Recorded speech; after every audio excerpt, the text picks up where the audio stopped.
Oh, yeah, we've not got an intro. What's happened to the intro? I didn't even check. Well, we don't appear to have an intro. I'm blaming Trev because he was in the afternoon rabble. So, good evening, everybody. That's taken us all by surprise. You can't say we're late because we started without an intro. I will check. There's an outro before we get out. So I'm going to blame Trev because he did mention something about the wrestling intro being in, but he didn't replace it with anything. Anyway, we are here. It's Friday night. It's the Friday Night Rabble on the Rabble Network, part of the TalkSport fan network as well. And with me tonight, I have got Bryan. Bryan, how's things up in the Highlands? It's very indifferent. I mean, it's been absolutely glorious one minute and then it's been horrible the next. It's been a bit of a funny. I mean, there were severe thunderstorms in the area yesterday and the rainfall was pretty bad. So we managed, well, certainly where I am, we dodged the really bad stuff. But I believe like Car Bridge and Nethy Bridge and all that got near 80 mils of rain. So it was an absolute just downpour out of nowhere. So just nervously looking forward to tomorrow. Can't go because I'm working, so a bit of a bummer. But so we'll get onto the game as we go on. Yeah, right, folks. You haven't tuned into the Murray Weather channel. Honestly, that's just Bryan going off on one. We're also joined by Mark, who's just on a 9-hour drive back to the south of England. Mark, how are you? I am all right. Obviously, long old journey. It always takes longer on the way down than it does on the way up. Always skipping on the way up, and then I'm dreading the drive back. But it's roasting down here now, so that doesn't help. But apart from that, I'm had a good week up in Scotland, so I'm looking forward to the game tomorrow as well, and obviously the show to have a chat about it with you too as well. Absolutely. Before we go any further, Steve in 1977 earlier this afternoon became a channel member, so thank you very much for the support, Stephen. That's something, of course, that you can do if you so wish. The loads and loads of extra content. We were discussing it today on the group chat that we do a hell of a lot of shows. Quite a lot of the members only shows behind the paywall. From as little as £1.99 a month, which is an absolute bargain. It's not even a cup of coffee. So if you're not already a member, do yourself a favour, sign up for a membership. If you don't like it, you can always cancel it, but you will like it, I can guarantee it. You'll see loads and loads of Bryan because Brian's never off it. He's almost on it as often as Martin, and Martin owns the bloody thing. So anyway, without any further ado, tonight we will be speaking obviously about the game tomorrow.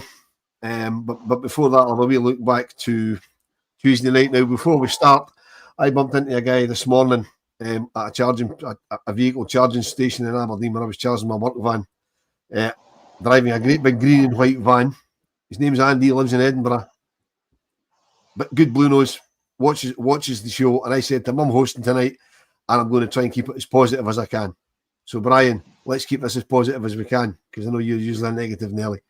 So what did we learn from Tuesday night? Because obviously I've not really been on apart from a brief appearance on the post match. What did we learn from Tuesday that we can take into tomorrow? We need more intensity in our game. There's now whispers and obviously lots of chat now about, are we starting to see the return of the sort of horseshoe, because it's getting mentioned a lot now that we're playing goalie to centre back to goalie to full back. So I would, when he came in, the manager or the head coach, was always firmly speaking about the intensity and playing at a high tempo and all this, and we're just not seeing it just now. So I mean, we need to absolutely come out of the traps tomorrow and put this game to bed early doors. We can't have any of this 0-0 at half time and having nervous second halves. We need to put this game to bed early doors tomorrow, and really put Alloa to the sword early. As folk are saying, Europe wasn't much of a. I think the fact that we had a lead going over there maybe played a part in how we played, and I don't necessarily agree with that. But I think the fact that we had a lead going over to Pilsen kind of played into how we did play at the away leg, which is unfortunate. But the only thing you can take from Tuesday night was we got through. We got through in the end, and you were there, Wilf. It was a 2-1 defeat. It wasn't very pretty, but we got through. And I think if anybody had given us a chance at the playoff round of the Champions League, I think we'd have all taken it because they were tricky ties. Panathinaikos wasn't going to be always easy, although it helped when they got a red card in the first game. And then Pilsen, obviously, I mean, they've had scalps in the past with their runs in Europe as well. So it wasn't going to be a plain sailing couple of games, but the scoreline suggested it was easy. But no, I think the fact that we got through fairly comfortably in the sense of the scorelines was pleasing. It was just obviously the performance. The performances against Pilsen wasn't possibly what we wanted. Yeah, I'm glad you thought it was fairly comfortable. When I was standing on Tuesday night, it was far from comfortable. Scoreline wise, it was comfortable. That's all I'm saying. Comfortable, not just because it was absolutely fucking roasting either. Mark, picking up what Brian said there. I mean, if you go back to the manager's press conference, which I know you haven't seen because you were driving. He said it was pointed out to him by the statisticians that we've conceded an awful lot of shots this season, something like 110 shots against us in 6 games. But he said the 2 highest for that were the 2 away European games when the teams we were playing had nothing to lose because one was 2 goals down, one was 3 goals down, and they just started hitting shots from everywhere and attacking us and all that. So, and to be fair, he's probably got a point. Well, maybe, but I wouldn't be bang on the sword for that one. I think it's a definite sign you can see in the games that we seem to be conceding far too many shots. I know he's saying they were coming at us, but these are shots on target. But as it multiple man said, Butland's playing well, that's a positive. He's right, because if he was playing well on that game, we'd have got beat. He made 5, 6, 7 good saves to stop them scoring, or we'd have been out and anything else. So I think that's Russell just covering up for failings in the team so far, but it's still too early, I think, to tear them apart. I mean, obviously we can have critique the performances in individual games, but you start to see a pattern. The horseshoe, I've seen that, and I don't want that back. That's horrible football. I don't want to see that, and that's what I'm starting to see, and I don't like it because we can't break down the domestic team, so they start playing that side-to-side nonsense because they can't go anywhere because they've not got the creative spark to break the lines and get in behind that low block, which is concerning this early in the season. But we've got players coming back into the fold, so hopefully they can pick up the slack of the other lads, and maybe we can start seeing a bit more positivity in the games going forward. But like Brian said, the most important thing is that we're through to play Club Brugge on next week, so that's the most important thing with that game. But it is showing worrying signs this early, but I'm hopeful we can turn that around. Yeah, indeed, and we'll get to Club Brugge in good time in the early part of the week. Brian, there's Alexander saying he hopes the lad Mikey Moore plays tomorrow, which I think he will because the manager made a point of saying he was in the squad. Along with Max Aarons is back. Tello Asgard, we're finally going to get to see him, I think, and Hamza Igman's back in the squad, so they will all feature at some point tomorrow, I think. I see, and as Alexander saying, hoping the lad Mikey Moore plays tomorrow, see what he's all about. If he's as good as we're led to believe he is he the answer to the stopping the horseshoe? Is he the guy that's going to break the lines?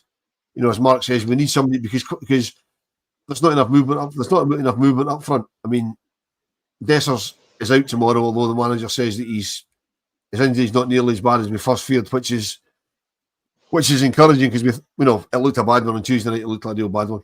I've still got no idea why they carried him off rather than putting him on the car they brought on for him, but that's another thing, you know what I mean?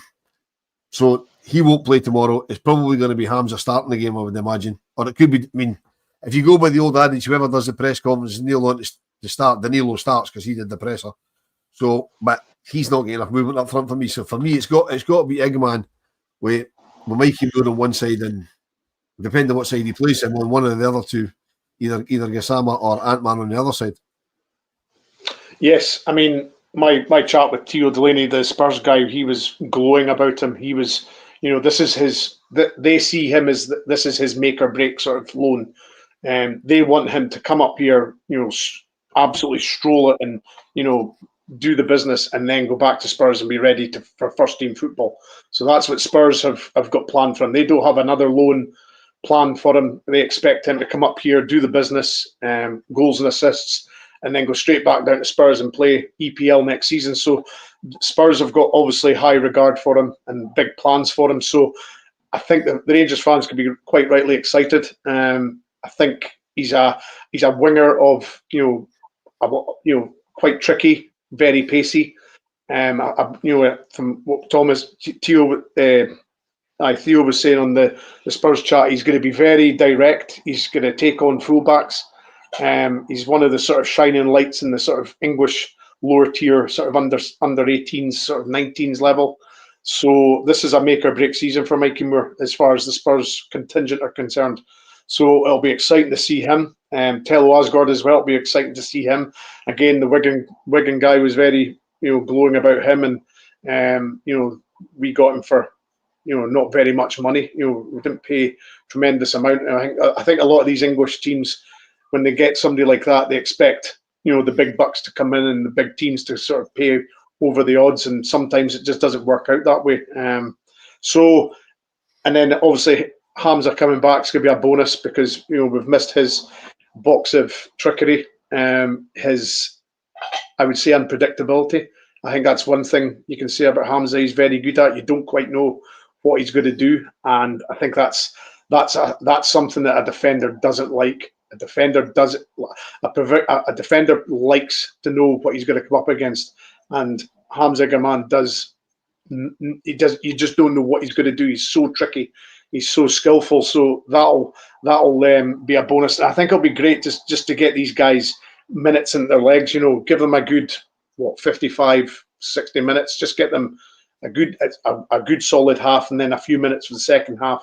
Against Alloa, with no disrespect to Alloa, it's a team that doesn't matter what team we put out, we should be putting to the sword comfortably. So, and again, it's going to be guys that just haven't quite featured this season that are going to feature tomorrow as well. So there's the game on Tuesday against Bruges. They'll all be thinking if they play well tomorrow, then potentially they can get picked for the Bruges game. And so it's all going to be about as the pod, the title of the pod says, performance is going to matter tomorrow because we want to see something, we want to see a performance, we want to see goals against Alloa. Yep. I'm not quite sure where Singing the Blues is going here. I must have missed the debate of his Dessers Dutch or Belgian. He plays for Nigeria. So, as far as the football authorities are concerned, he's Nigerian, although clearly, I think he was born in Holland, but he's clearly of Nigerian descent. So, he's Nigerian Singing. So that puts that one to bed. Mark, as Brian says, performance and result, are important tomorrow against Alloa. For me, as long as we win the game, I don't think the manager can benefit from the result, because if we go out and hammer Alloa 6-0, they'll say, well, it's only Alloa. If we struggle to a 1-0 win, nightmare for him, because he's always struggled to beat Alloa. For me, as Brian says, it's the performance of some of the players. And I disagree a little bit. I don't think it'll be squad players that start the game. I think he'll probably start, because of what we've had so far domestically, I think he might start with what he perceives to be his starting team on Tuesday.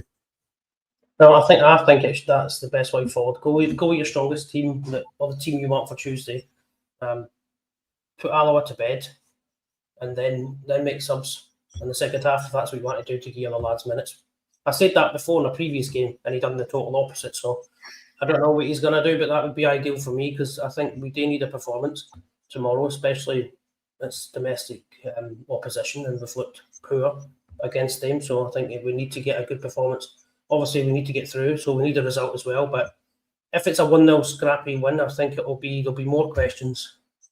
There'll be more negativity. So I think we just need to get that performance, and that could be the perfect match in the lead up to the midweek game. So I think it's a good test, and he should go with the strongest team to start with, and then make changes as and when once we've put it to bed.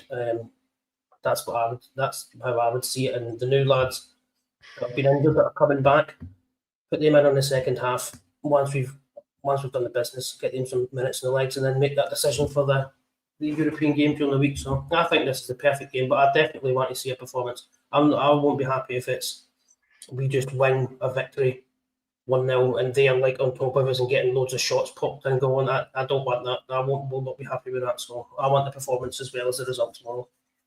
Yeah, Brian, as Slipstream Merchants just said on a post, a comment I didn't quite grab there. I'll try and grab hold of it. There we go. the striker's been far too isolated. That's what I said a couple of minutes ago, that we need to get some support up to the striker. So hopefully Mikey Moore can help with that. Hopefully, Gassama can help with that. Ant-Man can help with that. The midfield can help with that as well. Because we're getting goals from midfield. Although we're not really doing too much. I'm talking about that. Multiple man's asking, could Moore and or Asgard play as a number 8? Now I'm not, as you know, I'm not all fair in all these 8s and 6s and whatever. You know what I mean? It should be the good old 4-4-2, big man and wee man up front, 2 centre halves, 2 fullbacks, etc., etc. But you and Mark can discuss whether these 2 guys can play as number 8s, because you will know what a number 8 is. It's not the 2-3-5 formation you remembered when you were a kid, Wilf. No, Brian, I'm old enough to remember the 1-1-8 formations. Yeah, I mean, I think Asgard could play an 8. From what Theo was saying about Mikey Moore, I think Mikey Moore is an out-and-out winger. I think he just thrives on his utilising his pace. I think once he gets the ball, he gets one head up. He gets his head up and takes one look at the fullback and takes him on. Simple as that. I don't think from what Theo said, I don't remember him. I think he said he's played maybe once or twice, but he prefers to play on the left and attack the fullback. So I would like to see Moore out on the left and really go at their fullback. Because I'm not quite sure. Alloa full time would they be, or part time? Don't know. League One, I would imagine they'll probably be part time, but I know that Cove were full time last year in League One, so I don't know. I've no idea. Yeah. So, albeit there's no universe where Mikey Moore shouldn't be looking at the right back and licking his lips and thinking, right, this is the game for me to show what I can do. At least show what I can potentially do. Because with all due, as I said before, all due respect, Alloa, it's not a game that we should be going into and using as a yardstick. It should be certainly a game where you win comfortably, and that's the expectation. You expect to win these games fairly comfortably. It was interesting. The manager chose to not speak about it to the players today. He just said there's no point speaking about it. It was last season, which I can get that. But as I say, going on back to the striker point, I've felt all season that if you play one striker, you've got to have the wingers and the 10 or whatever you want to call it supporting the striker and helping him and making runs beyond. You can't have a number 9 being up there on his own and expecting him to do all the donkey work and turn defenders and make chances for himself. So that's not how it works.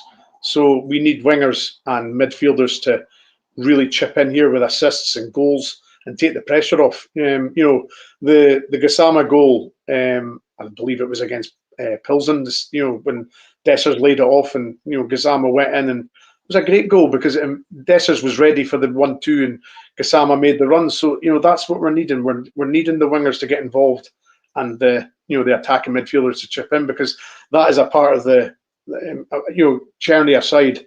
Wingers and midfielders just haven't, or the rest of them just haven't chipped in enough for me. So that's what I'd like to see more of, is the wingers and the attackers certainly getting more involved in creating and scoring. Yeah, talking about wingers and attackers, Marks, the press conference today, obviously the Scottish press being the Scottish press, and when you get a chance to see it, you'll see that Russell Martin seemed a little bit annoyed by them. They mentioned the Andy Halliday comments, which I haven't seen, but I've obviously heard about. And he said he's got no problem when the guy's got an opinion, he works in the media, that's fine.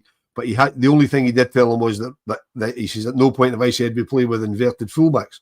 Now, I thought we were all under the impression that the reason we're not playing wide is because he uses inverted fullbacks. Apparently we don't. I was under that impression myself, but if he's saying we don't, then we don't. So, but it wouldn't make sense to me to be playing inverted wing backs and having then wingers on the white line as well, because it doesn't seem like that would be how I would set it up. But if he's saying that's not what he's doing, then I would go take his word for it.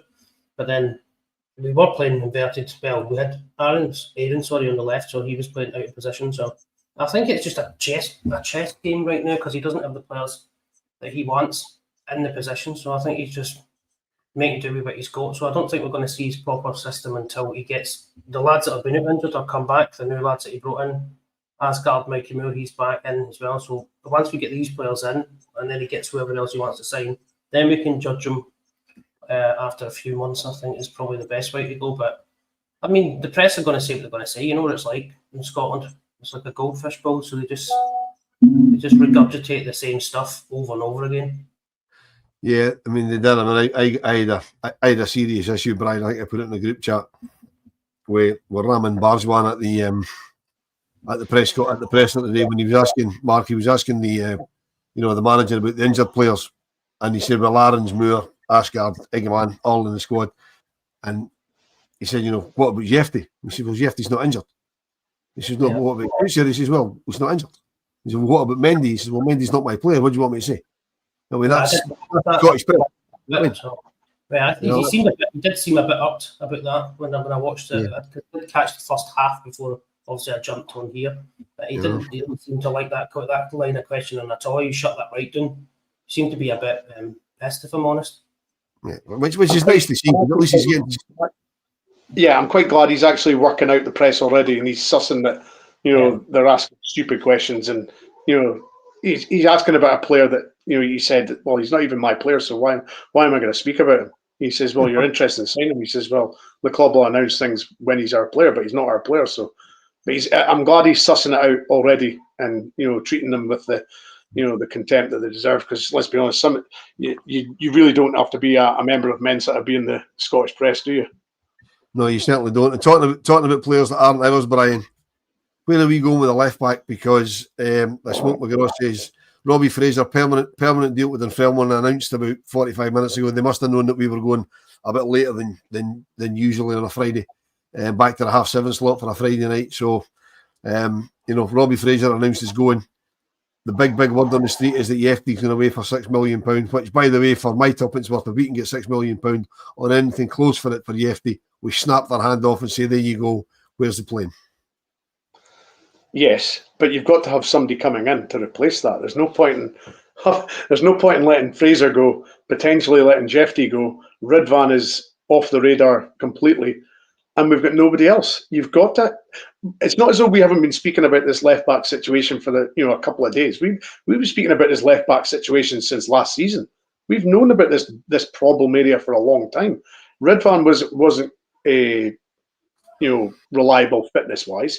Jefty was very, very good at going forward, but defending was left to be desired, to put it mildly. So we knew the left back situation was a problem area. And now to get till mid-August, and he's decided to let Robbie Fraser go, who every time he seems to have played, I've felt has done a decent job. I mean, you're not gonna turn the world upside down being a left back. You're not going to put in man and match performances and stuff like that. But all you want is a Papach performance, 7 out of 10, 8 out of 10 every week. That's what you want out of your left back. So to let Fraser go, knowing that Jefty's potentially on the move, and as I say, Ridvan's all but gone. I find it a very strange situation that we're now in a position where we won't have a left fullback for the foreseeable. And he did say in the press conference as well that there's nothing potentially coming in. So I mean, I just find it a strange situation that we're at mid-August and we still haven't even got near solving this fullback situation, because it's been plaguing us for a long time. And I certainly felt as though every time Robbie Fraser played that he was a 7 out of 10 and didn't do anything fantastic, but he didn't do anything, he didn't make any mistakes. So I thought there was something he was worth keeping around the building at least, but obviously not. So I find it just very strange that we're in this situation now. Yeah, Mark, we seem to have this thing about, I mean, we've been saying a lot of people have been saying for a long time, we're crying out for a Scottish core in the team and get Scottish players in. There was, again, it's all rumour and innuendo. Earlier in the week, there was a number of Scottish players as good as signed by the last regime, and then Kevin Thelwell come in and just went, forget that, ripped them up, basically threw the contracts away. So and they've gone down to the market that they know down in England. You know, I mean, I don't know if there was a left back on that list, but if that's true, it just seems a bit odd that they just come in and just, we're not interested in anything the previous regime had. We're just going to start afresh. Well, but then obviously they know that market, so I know it doesn't make sense to us, as in you've put all that work in. All the players have been identified and they've probably been spoken to. It's all been set up and good to go. But they've come in and they've thought, well, we would have to look at all these players individually again because we don't know them. We've got these players that we focus on the English market. So we are going to just take that you've done and just push it to the side and then put on with the stuff that we want to do and look at the players we want to bring in. I think obviously if the manager had been Barry and his team, and that's who they had identified, a Scottish core, and they'd already picked out players they were looking at, just as a preemptive in case it did happen. They've been like, oh, thanks for your work, cheers, and then now we'll just go with what we want to go with. I mean, it does seem a bit cutthroat, but that's kind of what business is like, isn't it? So they've probably just made that decision thinking, we don't know these players. We think we can probably get better.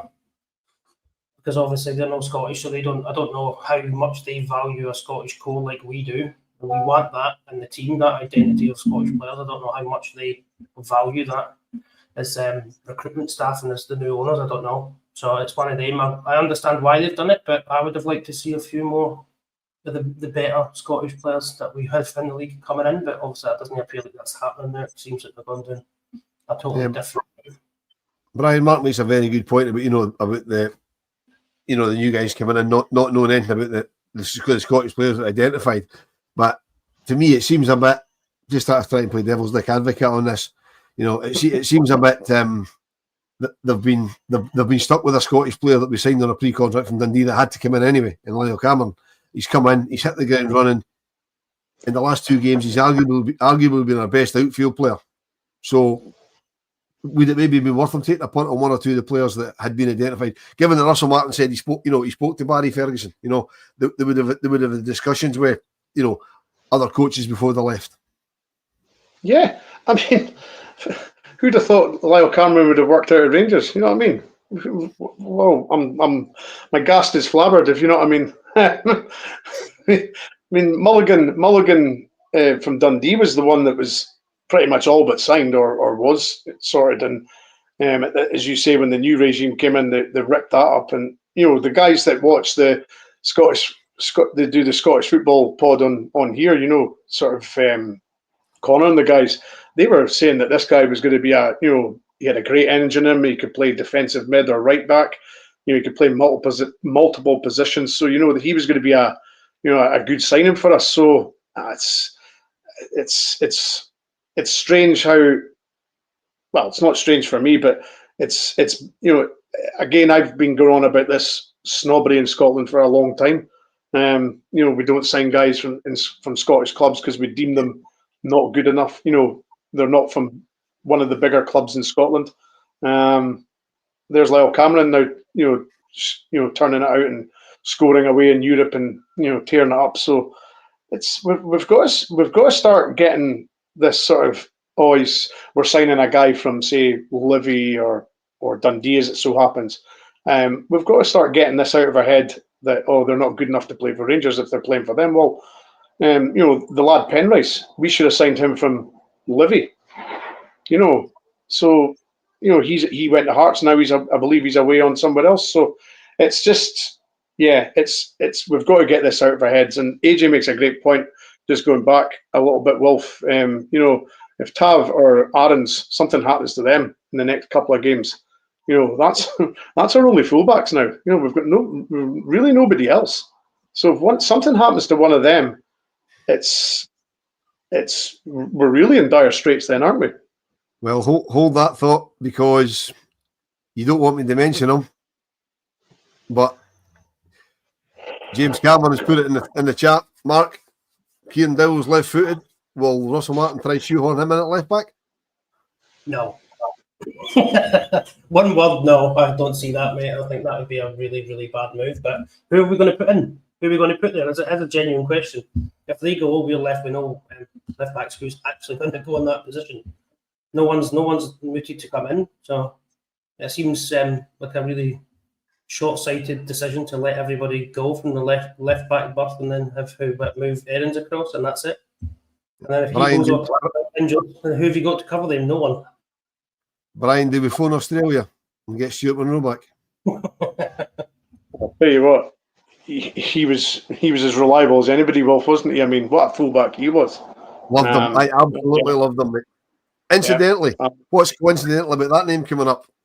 We signed Stuart Monroe in about 1985 or 86 for, I think, about 40 grand from Alloa Athletic, who we play tomorrow. There you go. That's right. There you go. That's right.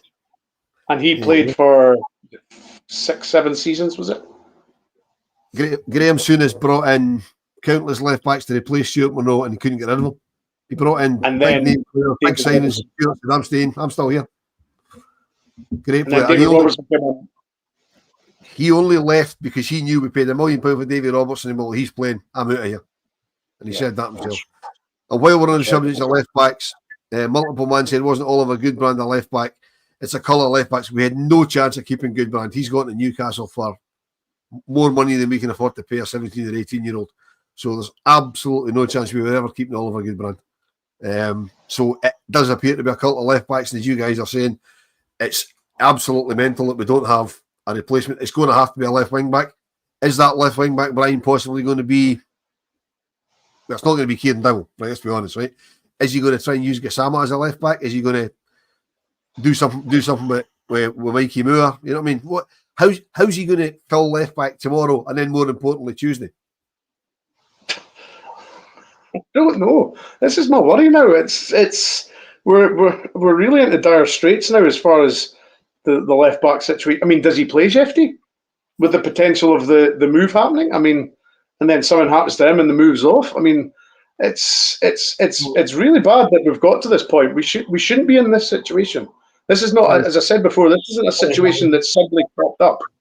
Do we play 3 at the back in the short term to cover it? Maybe, I don't know. That's an option, possibly. That's you changing the system. Do you know what I mean? Just because you've been short-sighted and sold your left backs. To me, that doesn't seem good. But I mean, that's the only thing I can see. Maybe a back 3 for the game. Maybe, possibly. It's not a bad route because the options are very limited. I mean, playing 4-4-2-3-1 or whatever 4-3-3. You need a left back. You need an out-and-out left back, and we don't have that. We just don't have that. So a back 3 is a possibility because playing somebody left wing back is a decent shout. So it's not the most terrible shout we've ever heard, is it? So it'll be I'm just so annoyed that we've got to this situation where mid-August and we're still not even signed. Not signed a left back, and B, we're letting guys go for the sake of it. Yeah. It's just annoying me. If anybody in the chat knows where Singing the Blues lives, can they get around and make sure he takes his medicine, please? Because there's no way we're getting Matondo in at left back. Singing, behave yourself. Dearie me. They're having a pop at me for mentioning Kieran Dowell, and he comes out with that nonsense. You know what I mean? And as Gaz Bucks says, what you'd give for a Davy Robertson. You know what I mean? Tremendous player. You know what I mean? I mean, again, Mark, we were over the years, we've had some fantastic left backs. I mean, David Robertson, he left. We got in Arthur Newman. Before that, as we said, with Stuart Monroe, we've had some absolutely brilliant left backs. Now we're in the situation of we don't have any at all. And that's what I'm saying. I'll say it again. I don't understand it. It seems really short-sighted, and I can't see why we'd sanction deals for all of the left backs pretty much. And then what? No, identify anybody to come in to replace them. It doesn't make any sense to me. I don't. But then, how true are the rumours about the FD leaving? I don't know.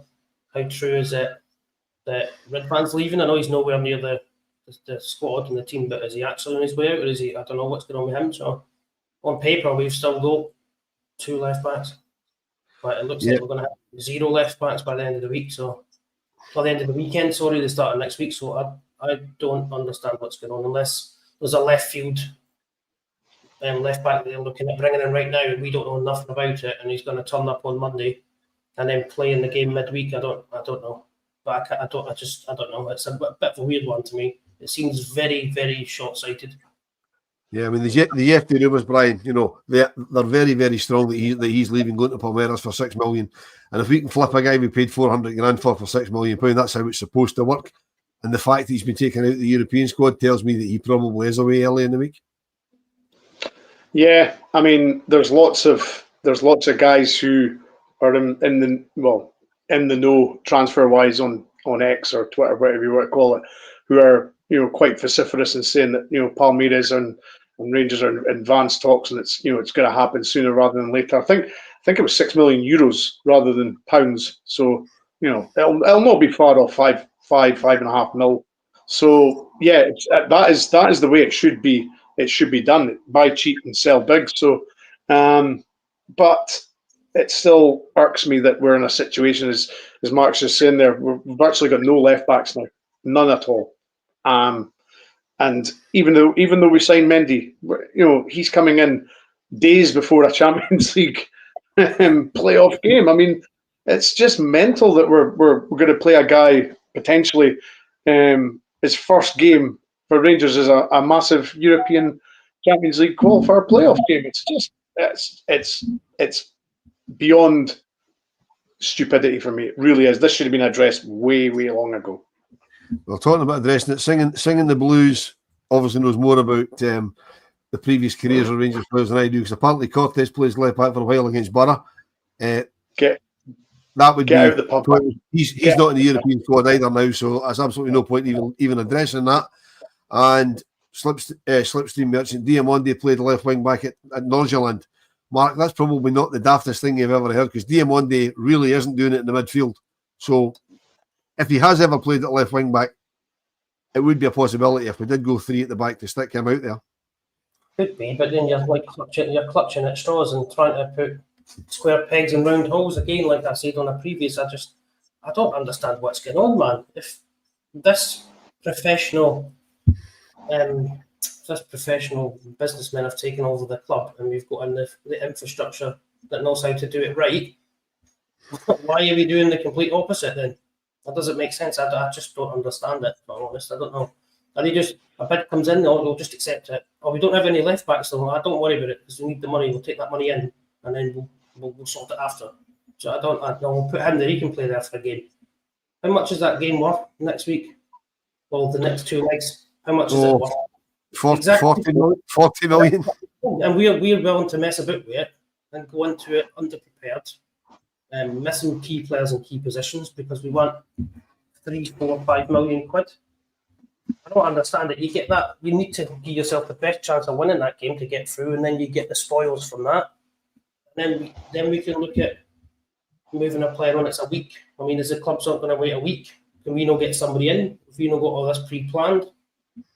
It seems a bit back of fag paper type, fag packet type stuff. Brian, to possibly stick up for the club on this, I think this Yefty thing's come completely out of left field.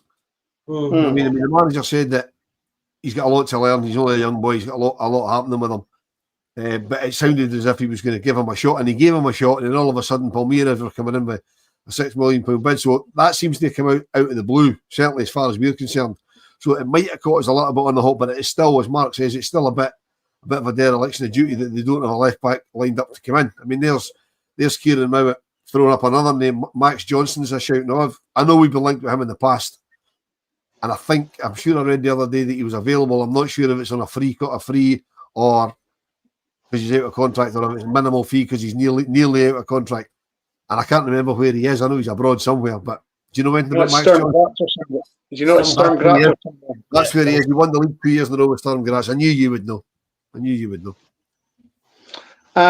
Yeah, I mean, the very fact that, let's be honest, we've all known that Ridvan is, all but gone to Turkey, right?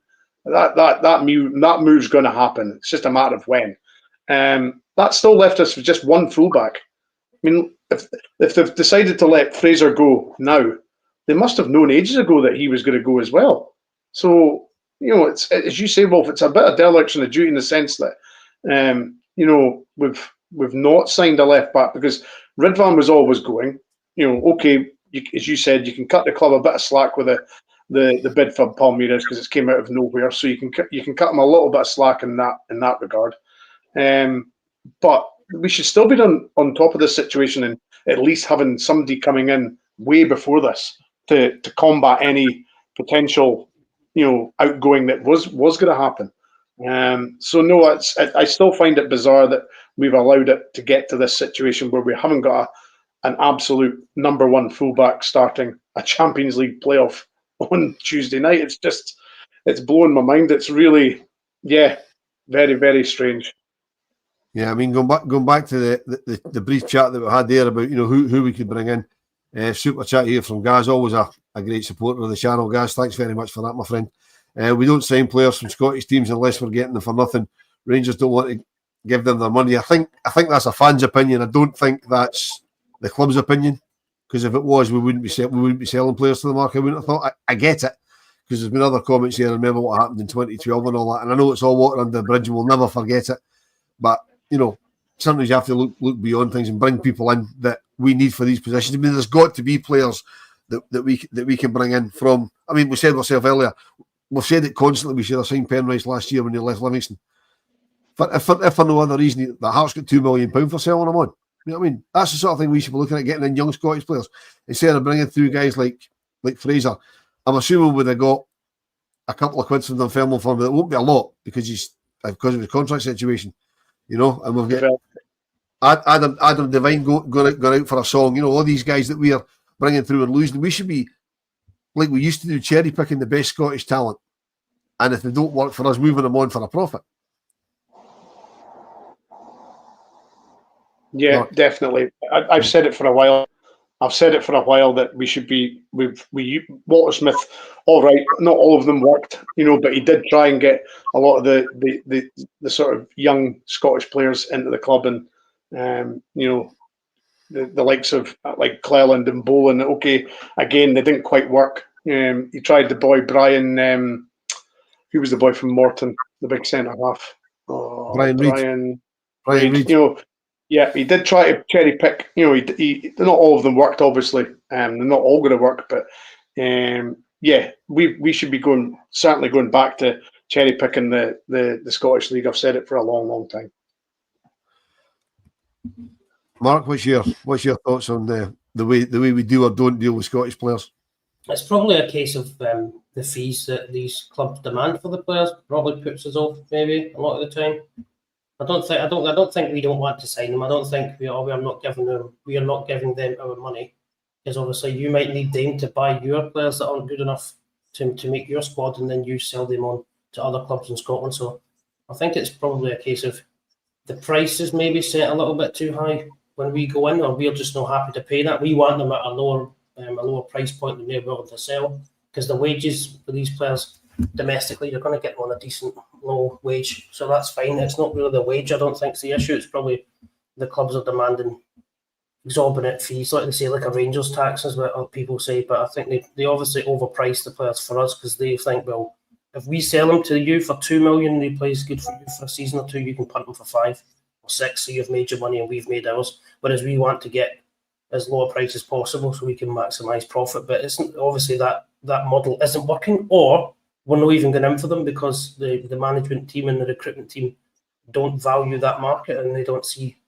the quality that we see, or they don't see the benefit of signing some of these young Scottish players. It's got to be one of those. I don't know which one it is, but you see that we've got an English manager, English recruitment team, and we're not touching the Scottish market. We had Walter Smith, we had Alex McLeish, we did sign Scottish players. So there's obviously a trend there. You can see that domestic managers, Scottish managers, would value that market because they'd know the in-depth players who are good to pick. Whereas Russell Martin thinks he's got better players down south that he can bring up and do a better job for him. So obviously they're at a higher price point wage-wise. So for me, I'd probably look at cherry-picking the best Scottish players and then complementing them in some foreign talent. But I'm not the manager or the recruitment team, so we obviously just sit back and see what they do. But you can see the pattern. They're not looking at Scottish players really, because I think they even tried to look at getting out of Lyle Cameron's deal as well. I heard that before, that they were looking to get out of that and get that, see if there was any way they could null that off, but obviously they didn't. So, and they got rid of the Josh Mulligan one. So I think maybe they just don't see any real quality in Scottish domestic players, which is a shame because there is some good players in there that we could use to our advantage. Yeah, I'll tell you what, I'll be coming back out of the Lyle Cameron deal now. Yeah, absolutely. And I mean, the last couple of European ties involving Scottish clubs must tell them that there's a bit more, probably a bit more quality in Scotland than they thought. I mean, not wanting to blow smoke up anybody's arse. It was a great result for Hibs last night, and Dundee United ran a very good Rapid Vienna team, very, very close. You know what I mean? All of which was good for the coefficient, which we need, but that's another story for another day. But Brian, Chaz is saying we should buy the lad back with the money if Yefty gets sold. I'm not sure if he's still available, is he? He went to Derby on loan, I'm sure. Sure it was Derby. Owen Beck went to, I believe. I can't remember if it was a option to buy or just a straight loan. But yeah, he certainly went. I'm sure it was to Derby. Folks in the comments if I'm right or wrong, but I'm sure he went to Derby on loan for the rest of the season. So the Owen Beck one won't be happening. And to answer Timothy Sharp's question of earlier, I only watch Rangers, Timothy. I have got absolutely no fucking idea who we bring in. Absolutely none at all. Just because, let's say, I only watch Rangers. And to null FNC, who's the normal top left guy? I take it by that you mean Martin. He's actually away at Edmiston House tonight, watching the Heart and Hand live show, which I couldn't justify going down to. So he's there in my stead, and I'm here replacing Connor, who was supposed to be doing this. So there we go. That's just the way. Cannot believe you've missed that, Wilf. You tried to tell my missus I was going back down the road after being away for 2 days in the Czech Republic. Game tomorrow night, women's game on Sunday, European game on Tuesday. You know what I mean? I want to be allowed to go to Bruges in 2 weeks' time, Brian. You know what I mean? So sometimes you've got to play the game. So this time I'm playing the game. You know what I mean? I'm lucky she said, yeah, it's okay, you can step in for Connor tonight, and I'm sitting here. You know what I mean? Anyway, Brian, when I'm talking to you and talking about Scottish players, cut you off in your prime. Word on the street in the last hour or so, and there's no confirmation of it. It's just a rumour, and I hate talking about rumours, but it's sounding very much like Bailey Rice might be heading back to Motherwell on loan. Not surprising, to be quite honest. They've let Lennon Miller go to Udinese, 4 million odds. So seems a logical one for Motherwell. He played there, as a youngster before he came to us. So Motherwell were more than happy to give him game time because he was a youth player they regarded very highly. So, and his contract's up next summer. So not going to be totally surprised if that one comes off. I mean, I think Bailey Rice has shown promising games. He came on the second half against Manchester United and acquitted himself very well at Old Trafford. He played the home game. I'm trying to remember the home game he played that he got the head injury. Can't remember. But again, acquitted himself very well in that game. So it's just one of those ones. He's not played enough, I don't think, in the Scottish. I believe he played a half for Barry Ferguson, didn't he? And then he was scooped at half time.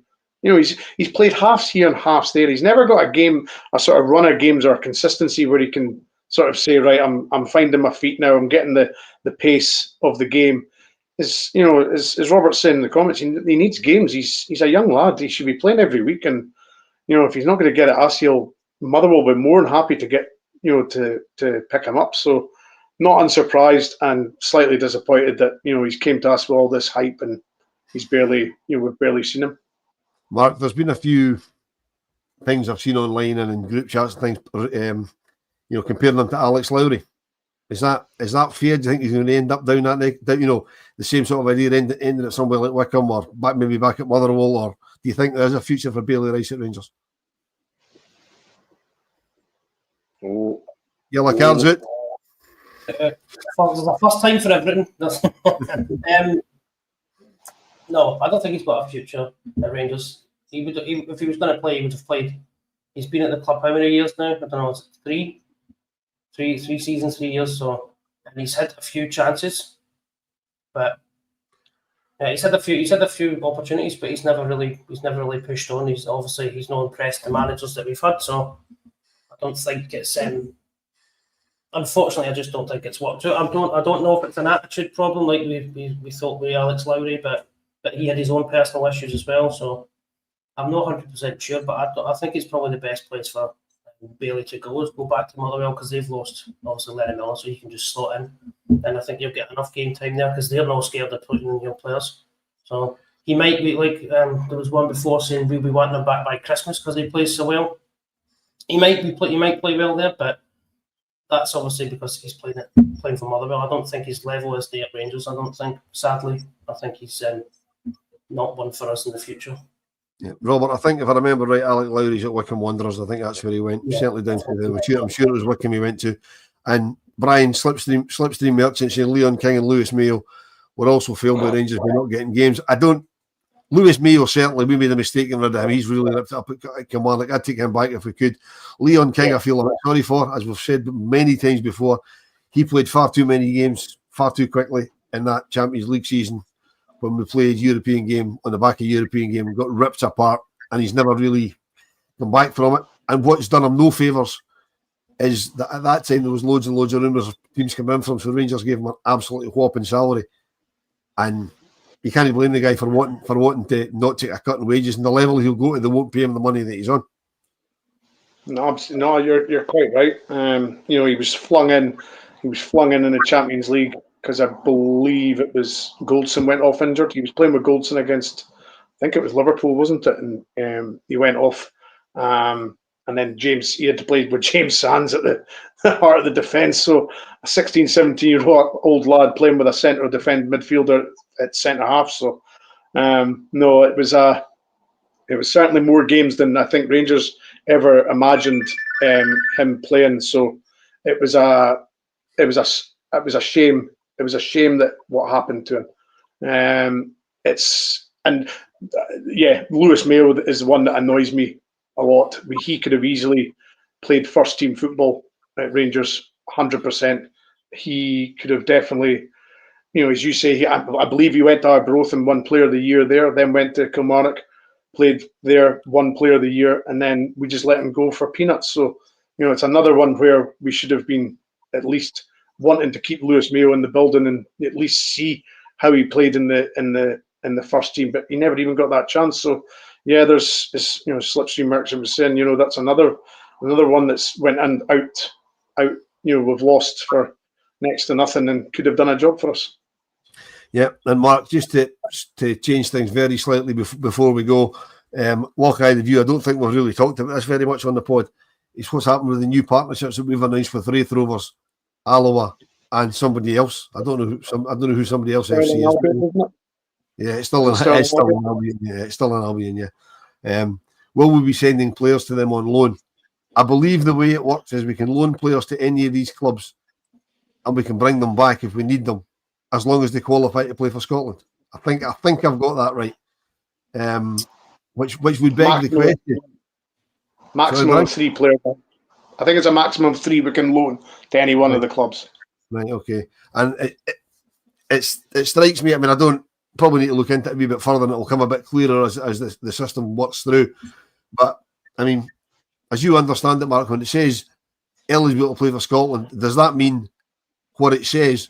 So could somebody that, for example, is an England under-19 international but of Scottish parentage, they're eligible to play for Scotland because they've not played full international anybody else. Would they count, or would they be classed? Do you have any idea how this is going to work? Well, if it's like that, because obviously I haven't went into depth with it, but if it's like that, it would be the age would come into it, and then there's a qualifying period, and they'd be able to be sent. But I would have thought it would make more sense for us just to have a straight loan agreement partnership with these clubs, where you can send, like Brian said, 3 players per team, per club. You can send 3 players to each club. They don't pay the wages, or they pay a minimal amount. They can train with Rangers because training facilities are better. They can train with us and they play with them. I think that's something they can do as well. It just depends on how the deal's set up and structured, but it's a good thing. That means we can loan players, 3 players to each, so 9 players can be loaned out to these clubs, say if there's 3, and they can go away for the season. They can play in the same team together, get that experience at whatever level it is that they're going to be playing at, and then we can bring them back and then reassess for the next year, because I think there's one in the Championship and then what League 1 as well, so you could probably step up the progression, if you see what I mean. You send them away to the lowest team that we've got and then they do well next year, send them to the next level, and then that's you getting these players competitive games against adult senior men's players, and then you bring them back. I think that's probably going to be a better way of getting the talent up to speed that we need. But I think a straight like loan agreement type partnership thing is beneficial for us. I don't know about the only being under certain ages, because then obviously you're restricting the players that you can loan out. But I would say I'm not 100% because I haven't looked into it. So I knew it was announced, but I don't know the actual ins and outs of it, if I'm honest. Yeah, I mean, Brian, I think that they're changing the under-19 games that used to be on I think they used to get played on a Friday and now getting played on a Monday, I believe. So that I think the way I heard it was that if you want to use one of these players that's out on loan, you can after, they can be used by the club they're on loan to, in this case, maybe Alloa or Stirling and Albion, and still play for our under. I've got absolutely no idea how it works. It'll be interesting to see if it does actually work, and will it lead to bringing the thing full circle? Will it lead to us maybe looking at Scottish players from elsewhere and bringing some of them in? Because obviously other clubs will be loaning players out to all sorts of places, so it will give more exposure to these under 18, under 19 guys. Yeah. I mean, as Mark's saying, you've got the Wraith in the Championship, Alloa League 1 and Stirling Albion League 2, so there's a natural progression there of all the leagues. So it still brings up the bigger question for me that the youth setup at Rangers is in tatters, and maybe that's not entirely Rangers' fault. It's maybe Scottish football. There's no sort of structure for youth, sort of a youth league at all. There's nothing like that. Reserve league, we had, remember in the 80s, Wilf and Mark, the reserve league we used to have years and years ago. So there's no sort of, the structure seems wrong for the youth now. There doesn't seem to be an appetite to sort it. There's nobody speaking about having a youth league or reserve league or anything like that. We pulled our team out of the B League a few seasons ago, and if you're a young player and sort of Rangers, sort of all the other teams come in, are you really going to consider Rangers because the amount of games that we play? You're not getting regular games. You're not getting a league. It really hampers us getting the best youngsters going forward because there's nowhere for them to play, and that's my biggest issue with it. There's no structure, and I'm not necessarily blaming Rangers in this. I believe that's the SFA and the SPL for not having a structure for youngsters to play. So, but yeah, I like this loaning system. I think it's a good one. And they can send obviously the younger ones to League 2 and the more experienced ones to the Championship and Wraith. So yeah, it's for me it's a little bit of sign of progress, but there's bigger issues in the youth, I'm afraid. Yeah, Mark, for me it's a bit crazy. I mean, we basically mothballed the B team, and then we're told that our under 19 teams playing in the whatever the SPFL Trust Trophy is called now, and they played Stenhousemuir on Tuesday night. And it's a very young Rangers team. They only lost 2-1 to a league side in Stenhousemuir. So it can't be that bad. But they don't get, as Brian says, they just don't get enough games at that level. No, and that's been the issue for a long time. I think there's not enough competitive games at the right level for the players. There's not really anywhere for them to go, like we've said. They're just mincing about playing minimal games. And then even then, this setup it allows us to loan 9 players out. 9. I know that's not a lot. 9 players out of how many youth players can we loan? So there's still that system isn't there. There's obviously a fundamental failure at the youth level. At Rangers anyway. I mean, I think it's a Scottish football wide thing, but we seem to be way behind on it. And I don't understand why, but it doesn't help when you don't have proper set up leagues and teams to play against consistently at a decent level for these young lads. So they've got nowhere to go, so what are they going to do? Train? They just train and don't play? That's just going to stunt any sort of development that they would have. I mean, you look at the other clubs, they play the players at 16, 17, 18, they play them in the first teams, and they get that experience and they get that exposure. And then they get one or two gems every odd year. We don't seem to get anybody ever, so there's obviously a clear failing there. Well, they come to us and we don't value them and we send them away and then they become something elsewhere. And then we wish we'd have kept them or we picked them up earlier. But I don't know how to fix it, but it does seem like a massive issue that needs to be resolved somehow. Yeah. And there, Brian, there's Fergie saying, yes, it was the reserve league in his day. He signed S form for East Fife in '84 and played 3 games in the reserve league. Fergie, can you play it left back? Because if you can bring your boots with you tomorrow, we might just need you. I was asked earlier if I could by James Ballantyne if I could play at left back. In my very fleeting football career, I did play at left back very, very badly. That has to be said, but that was the position because I was the only left-sided player in the team. But anyway, that's just about time to go. It's been a good hour. I think it always flies by when I'm in the company of Mark. Unfortunately, I've got to suffer Brian sometimes as well. But that's just the way it goes. Obviously, we're back tomorrow on a match day stuff tomorrow because it's a 5:45 kick-off tomorrow. The build-up will be on 20 minutes before. I've got no idea. There'll be a random rabble in the morning. I think 11 o'clock. The build-up. I don't know. Is it the game day? No, but the game doesn't start till fucking night time, so there might be. I don't know. There may or may not be a random rabble. If there isn't a random rabble and you look for something to watch, it's fantastic, Mr. Fox. I really enjoyed my last vlog. For those that aren't aware, on my European adventures, of which there are a few, I've started doing video logs or vlogs, as the kids call them. I don't think they're particularly great. People seem to enjoy them, so if they enjoy them, I'll keep doing them. There is one up there got posted yesterday from my sojourn over to Pilsen on Tuesday night, so have a watch at that, stick some comments in and tell me what you think of it, because if you like them, I'll keep doing them. If you don't, I won't. Simple as that. One of those things. There's also a blog about it. I do an actual written blog, which is in my own personal thing, but you search the internet, you'll find that. It's getting a bit time consuming doing videos and writing the stuff down, but well, we get there. We're singing the blues saying they're good. Well, I'm happy with that. My missus said the second one was better than the first one, so at least we're getting that. Where can we find them? You can find the vlogs on the Rabble YouTube page. You can find the written blogs on my social media, which I'm sure you're all on. It's Wilf1872 on Twitter. You'll find them all on there. I can't remember the platform I use. There's Blue Teddy Bear saying looks like I'm keeping doing these things, guys. So anyway, there will be. So you've got them if you're missing your Rangers fix. Have a wee look at them. But that's it for tonight. I'm sure the Premiership started tonight, so there must be football on telly we can go and watch. Brian, you'll tell me if there is or isn't, because you'll be all over that like a cheap suit.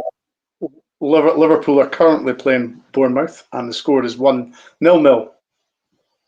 And there's also a game 0-0 at Anfield, and there's also a game along the M8, but I'm not speaking about that. So just less said the better. Oh, of course, they've got the League Cup game tonight, haven't they? We won't worry about that. Anyway, Mark, I'll let you go and get your veg. That was a 9-hour drive you had, so it was a stellar effort to get back in time to speak to us tonight. So thanks very much.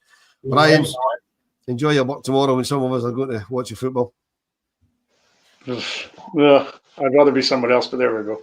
I'm sure you would with a pint of Guinness in your hand. Correct. Till next time, see you later.